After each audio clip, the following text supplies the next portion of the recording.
Happy May Day, ma'am. Thank you. Same to you. Thank you, ma'am. Priya, நீ சைக்காலஜிஸ்ட்ங்கிறதுனால எனக்கு ஒரு question ஞாபகத்துக்கு வருது. மே 1 அன்னைக்கு இன்னொரு முக்கியமான தினம் கொண்டாடப்படுது.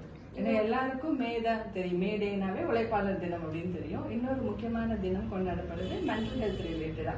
மென்டல் ஹெல்த் ரிலேட்டடா வேற தெரியல உங்களுக்கு. Today is celebrated as maternal mental health day. அதாவது அன்னையர் மனநல தினமா மே 1 வந்து உலகம் முழுவதும் கொண்டாடப்படுது. Ma'am, maternal mental health day பத்தி சொன்னீங்கல்ல மேம், அது நான் இப்பதான் ஃபர்ஸ்ட் டைம் கேட்கறேன். அதை பத்தி கொஞ்சம் டீடைலா சொல்றீங்களா? கண்டிப்பா. மெட்டர்னல் மென்டல் ஹெல்த் டே அப்படிங்கிறது வந்து நம்ம எல்லாருக்கும் வந்து அம்மாவோட உடல் நலம் ரொம்ப முக்கியம் கர்ப்ப காலத்துல அப்படிங்கிறது தெரியும். ஆனா மனநலம் எந்த அளவுக்கு முக்கியம் அப்படிங்கிறது நிறைய பேருக்கு ஒரு அவேர்னஸ் இல்லை. அந்த விழிப்புணர்வை கொண்டு வரதுக்கோசரம் ஏற்படுத்தப்பட்டது தான் இந்த மெட்டர்னல் மென்டல் ஹெல்த் டே. இதுல என்னன்னா, சமீப காலமா ஒரு 10-20 வருஷத்துல சயின்ஸ் ரொம்ப டெவலப் ஆயிடுச்சு. அதுல ஆராய்ச்சிகள் என்ன சொல்லுது அப்படின்னா, அம்மா கர்ப்ப காலத்துல இருக்கும்போது ஸ்ட்ரெஸ் ஆன அந்த ஸ்ட்ரெஸ் ஹார்மோன்ஸ் அவங்களோட பிளசண்டா வழியா குழந்தைக்கு போய் கர்ப்ப காலத்திலேயே குழந்தையோட ஒரு மனநிலையை பாதிக்கிறதுக்கு வாய்ப்புகள் இருக்குது. அதனால பிற்காலத்துல குழந்தை வந்து மனநல பாதிப்புகளுக்கும் அறிவுத்திறன் குறைபாடுகள் இல்ல வந்து ஒரு பிஹேவியரல் இஷ்யூஸ் நடவடிக்கை குறைபாடுகள் சோசியல் இஷ்யூஸ் இந்த மாதிரி பல விதமான மனநல பாதிப்புகளுக்கு ஆளாகிறதுக்கோ இல்ல அவங்களுக்கு வரதுக்கான வாய்ப்புகளை இதை அதிகப்படுத்துது அப்படின்னு ஆராய்ச்சிகள் கண்டுபிடிச்சிருக்கு.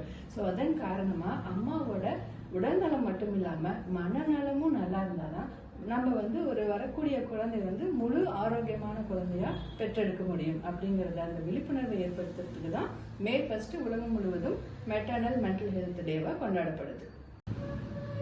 இப்போ நீங்க சொன்ன மாதிரி ஒரு பேபிக்கு வந்து அம்மாவோட மென்டல் ஹெல்த்தும் பிசிக்கல் ஹெல்த்தும் ரெண்டுமே வந்து எவ்வளவு இம்பார்ட்டன்ட் வந்து எனக்கு புரியுது.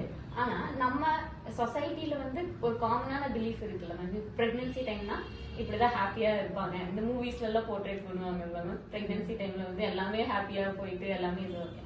அந்த மாதிரி டைம்ல வந்து அவங்களுக்கு மென்டல் ஹெல்த் இஷ்யூஸ் ஏதாவது வரலாமா?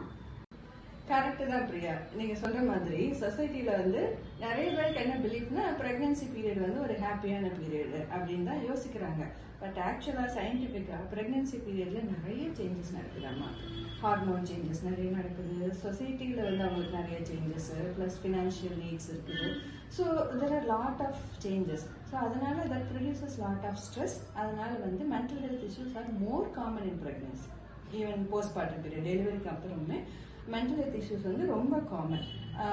ஸ்டாட்டிஸ்டிக்ஸ் வைஸ் சொல்லணும் அப்படின்னா வந்து குறைஞ்சபட்சம் 4ல் 1 மதர் இல்லை 5ல் 1 மதருக்கு மனநல பாதிப்புகள் வர்றதுக்கு வாய்ப்புகள் இருக்குது. இன்ஃபேக்ட் இன்னொரு விஷயம் வந்து அம்மாவுக்கு மட்டும் இல்லை அப்பாவுக்குமே they can develop depression during pregnancy period. அம்மா பிரெக்னெண்டா இருக்கும்போது பெட்டர்னல் டிப்ரெஷன் அப்படின்னு சொல்லுவாங்க. 10ல் 1 ஃபாதர் வந்து he can develop paternal depression. So அந்த அளவுக்கு மனநல பாதிப்புகள் ரொம்ப காமன். பட் ஆனால் சொசைட்டில அந்த அவேர்னஸ் இல்லை. அந்த அவேர்னஸ் இல்லாததுனால அம்மாங்களுக்கும் வெளியே சொல்றதுக்கு தயக்கம். இந்த பீரியட் ஹாப்பியா தானே இருக்கணும், நீ எப்படி வந்து சேடா ஃபீல் பண்ற, அப்ப நீ வந்து ஒரு குட் மதர் இல்லையோ அப்படின்னு நம்மள மத்தவங்க வந்து சொல்லிடுவாங்களோ அப்படிங்கிற மாதிரி ஒரு தயக்கம். அப்போ இது வந்து பிரெக்னன்சில காமனா இருக்கிறதா சரியா போயிடும் அப்படிங்கிற மாதிரி ஒரு பிலீஃப். இதுக்கெல்லாம் ட்ரீட்மெண்ட்டுக்கு போகலாமா, ட்ரீட்மெண்ட்டுக்கு போனா மெடிசன்ஸ் கொடுத்தா குழந்தைய பாதிச்சிருமா, இந்த மாதிரி சில தயக்கங்கள் இப்படி இருக்கிறதுனால ஒரு 10 மதர்ல ஒருத்தர் 2 பேர் கூட இது வெளியே சொல்றதுக்கு ரொம்ப தயங்குறாங்க. So maternal mental health issues during pregnancy and postpartum, even after delivery, it is very common, but it is not addressed properly.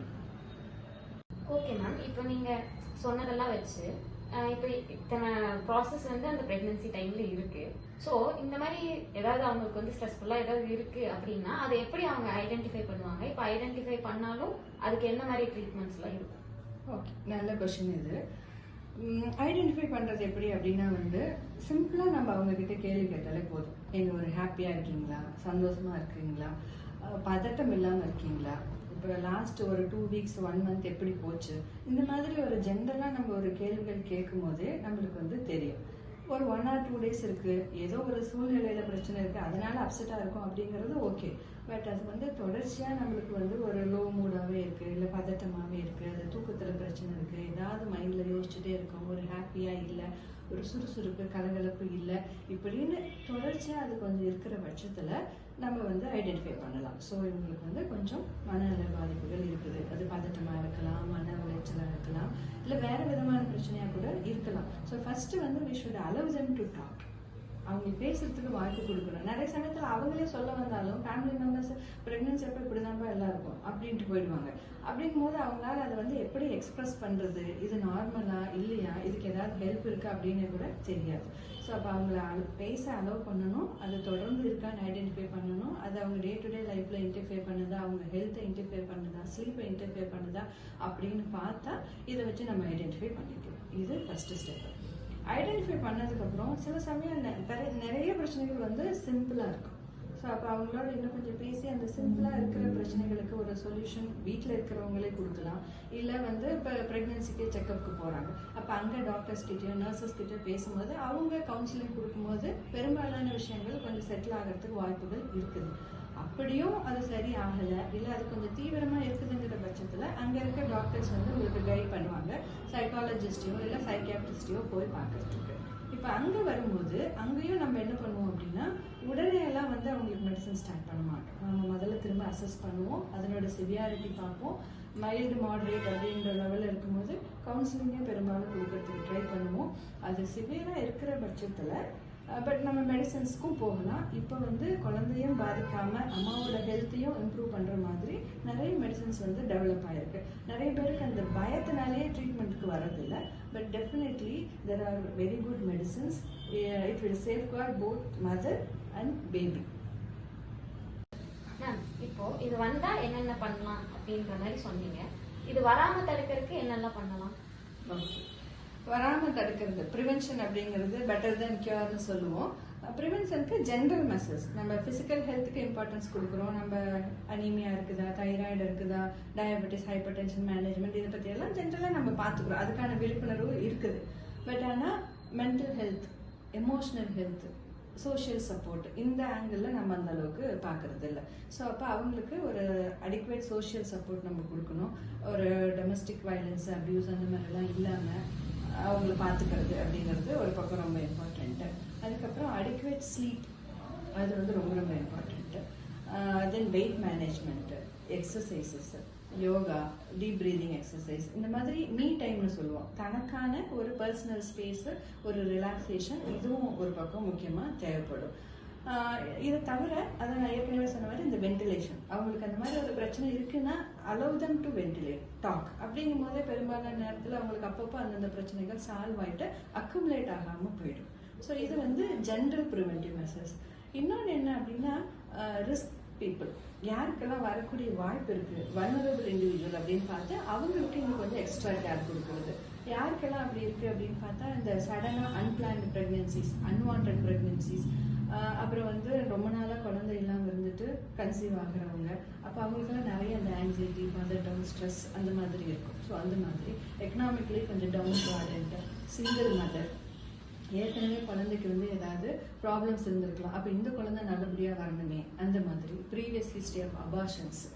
So இதெல்லாமும் வந்து நிறைய வல்னரபிள் மதர்ஸ் அப்படின்னு சொல்லுவோம். இது ஒரு குரூப். அப்பார்ட் ஃப்ரம் தட் ஏற்கனவே அம்மாவுக்கு மென்டல் ஹெல்த் இஷ்யூஸ் இருந்திருக்கு, அவங்க ட்ரீட்மெண்ட்டில் இருக்கிறாங்க அப்படின்னா அவங்க முதல்லையே பிளான் பண்ணணும். அவங்க சைக்காட்ரிஸ்ட் கிட்ட டிஸ்கஸ் பண்ணணும். நான் வந்து ப்ரெக்னென்சிக்கு இப்போ ரெடியா, என்னோட ட்ரீட்மெண்ட் எப்படி போயிட்டுருக்கு, மெடிசன்ஸ் நான் ஏதாவது அட்ஜஸ்ட்மெண்ட் பண்ணணுமா அப்படிங்கிறது. பெரும்பாலான நேரத்தில் என்ன பண்ணுவாங்கன்னா இவங்க டாக்டர்ஸ் கிட்ட டிஸ்கஸே பண்ண மாட்டாங்க. திடீர்னு கன்சீவ் ஆகிட்டு எல்லா மாதிரியும் அப்ரப்டாக ஸ்டாப் பண்ணிடுவாங்க. அந்த மாதிரி அப்ரப்டாக ஸ்டாப் பண்ணுறதும் பிரச்சனை உருவாக்கும், மதருக்கும் பிரச்சனை உருவாக்கலாம். இவங்க வந்து ஒரு 2-3 months எல்லாம் கன்சீவ் ஆகிட்டு அப்புறமா மெடிசன்ஸ் ஸ்டாப் பண்ணுறதுனால எந்த பிரயோஜனமும் இல்லை. அது பேபிக்கு ஆல்ரெடி ஏதாவது இம்பேக்ட் ஆயிருந்தா ஆயிருக்கும். ஸோ இதெல்லாம் ஜனங்களுக்கு நிறைய நேரத்தில் தெரியறதில்லை. ஸோ கன்சீவ் ஆகிறதுக்கு முன்னாடியே அவங்களோட சைக்காட்ரிஸ்ட் கிட்ட இதெல்லாம் டிஸ்கஸ் பண்ணி ப்ராப்பராக பிளான் பண்ணி ப்ரெக்னன்சிக்கு போகிறது அப்படிங்கிறது ரொம்ப முக்கியம். ஸோ அது மாதிரி மெயினாக ஜென்ரலாக நம்மளோட ஃபிசிக்கல் எமோஷனல் ஹெல்த்தை பார்த்துக்கிறது, வல்னரபிள் இண்டிவிஜுவல்ஸ்ன்னு சொல்லி அவங்களுக்கு ஸ்பெஷலாக நம்ம கொஞ்சம் கேர் கொடுக்கறது, ஆல்ரெடி மனநல பாதிப்புகள் இருந்து ட்ரீட்மெண்ட்டில் இருக்கிறவங்க அது வந்து நல்லா ஸ்டேபிளாக இருக்கும்போது அவங்க சைக்காட்ரிஸ்ட் கிட்ட டிஸ்கஸ் பண்ணி ப்ரெக்னன்சிக்கு பிளான் பண்ணுறது, இதெல்லாம் தான் ஜென்ரலாக ப்ரிவென்சிவ் மெசர்ஸ் அப்படின்னு சொல்லி சொல்லுவோம். ஓகே. இப்போ எனக்கு அதான் இப்போ மே 1ன்னா நான் வெறும் மே டே லேபர் டே அந்த மாதிரி ஒரு இதுதான் பெர்ஸ்பெக்டிவ் தான் இது இவ்வளோ நாள் இருந்தது. இப்போ எனக்கு மெட்டர்னல் மென்டல் ஹெல்த் டேன்னு ஒன்று இருக்கு, அதுக்கு இவ்வளோ இம்பார்ட்டன்ஸ் கொடுத்து அது அவேர்னஸ் கொண்டு வரணுங்கிறது ஒரு ஐடியா கிடைச்சிருக்கு. Very good. ஸோ இதே மாதிரி இந்த வீடியோவை பார்த்து நிறைய பேர் இதனோட இம்பார்ட்டன்ஸை தெரிஞ்சுக்கணும். நம்மளோட சமுதாயம் வந்து நல்ல ஒரு ஹெல்த்தியான சமுதாயமா, நாட் ஒன்லி பிசிக்கல் மென்டல் ஆஸ்பெக்ட்லயும் ஒரு ஹெல்த்தியான சமுதாயமா வரணும் அப்படிங்கறத நானும் ஆசைப்படுறேன். தேங்க்யூ. தேங்க்யூ.